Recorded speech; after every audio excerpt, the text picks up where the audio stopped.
Hakurya y'umugezi hari umusozi wari utuwemo n'agasimba kitwa Scorpion. Scorpion mu kinyarwanda yitwa indyanishamurizo.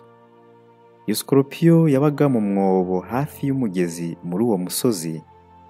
Iyo Scorpion yabaga yonyine bikayitera irungu ryinshi, ariko ikanagira amatsiko yo kumenya ibiba hirya. Umunsi umwe iza gufata umwanzuro wo kuva muri uwo mwobo ngo yambuke umugezi ize kumenya ibibera ahandi. Ubwo yegeraga umugezi byaragoye kuko ubusanzwe Scorpion ntabwo izi koga.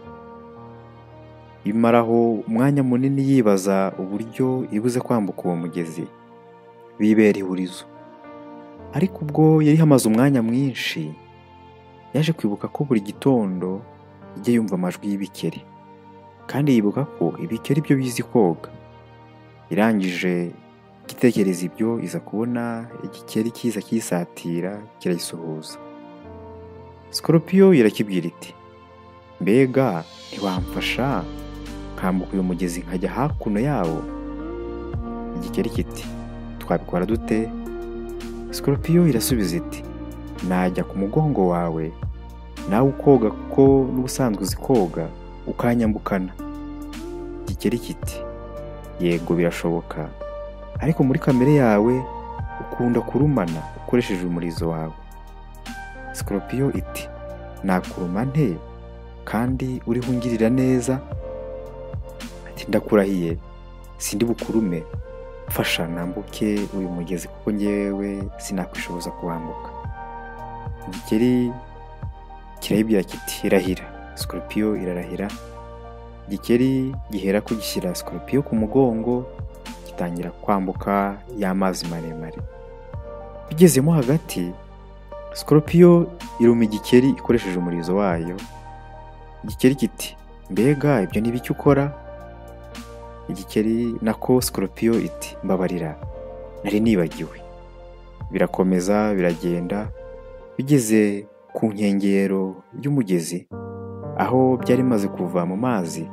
Scorpion irongera iruma cya gikeri ikoresheje umurizo wacyo. Igikeri kiti, ko wongeye? Scorpion irasubiza iti, urambabarira, ubusanzwe muri kamere yanjye ndemwe mu kurumana. Ihangane n'ubwo wangiriye neza, niko ndemwe, sinshobora kubihindura. Igikeri cyumvise ayo magambo kihasiga ubuzima. Hari isomo dukura muri iki gitekerezo. Hari abantu twumva ko dufite kamere yo guhemuka, yo kugira nabi, ndetse tukarengerera n'abatugiriye neza. Hari abatwambukije isayo y'iminsi n'ibihe, hari abatwambukije mu bihe byari bikomeye, ariko uyu munsi ntitwibuka ineza y'ibyo badukoreye, ahubwo tubabaza imitima yabo. Abo ngabo ntitubitura ineza, ahubwo tubitura kubahemukira. Hari umuntu wagufashije cya gihe byari bigukomereye, hari umuntu wagukuye mu mazi utabasha kuyikuramo, ariko uyu munsi ameze nabi. Mbese iki si cyo gihe cyo kumwitura ineza? Erega nubwo ahari byaba bitari muri kamere yawe yo gufasha, ihangane, iyo kamere ishobora guhinduka bitewe n'icyo wagize priorite.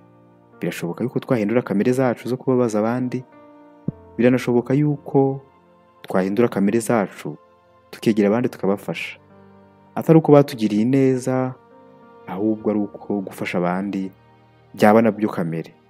Reka kamere mbi tuyihinduze kamere nziza yo gufasha abandi, bizagenda neza.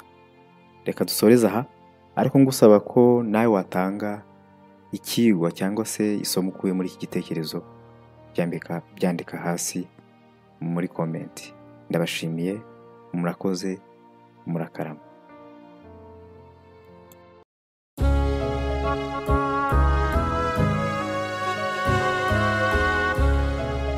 Ikiganiro umuraho wo kumenya.